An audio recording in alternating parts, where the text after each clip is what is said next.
Jenenge sapa muni? Setya ki. Suarane gede banget ya ampun. Biasanya nek suarane gede ki piyayine gagah perkosa. Aku suka. Aku suka, Mas. Aduh. Disikut. Arep ngopo kowe? Jenengmu sapa? Widyasari. Kowe iki lanang apa wedok? Aku manut, Mas. Aku nek ketemu wong ganteng dadi wedok. Nek ketemu wong ayu dadi lanang. Aku all round, Mas. All round. Arep ngopo rene? Perang dong. Perang dong. Perang dong. Perang dong ki apa?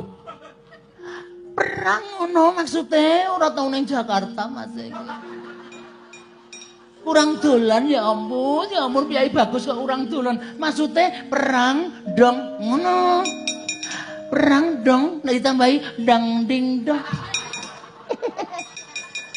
Seneng aja, Mas. Wah.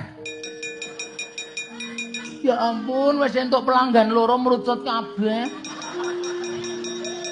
Apa ya sing gelem karo aku ya ampun. Asem gede banget ya. Aku enggak kuat. Gede tenan piyaine ya ampun ya ampun. Lengene wis semono.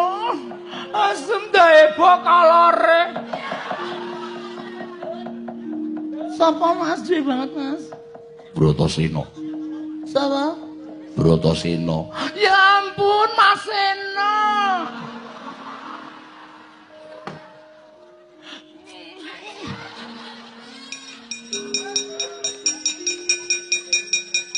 Wis tau ketemu karo aku to Mas. Ya ampun, biar ninggal KTP to Mas. Dasmu. Aku belum tahu ketemu karo kowe. Mas Sena mosok lupa ya Mas. Mas Sena ki senengane iso gampang melupakan.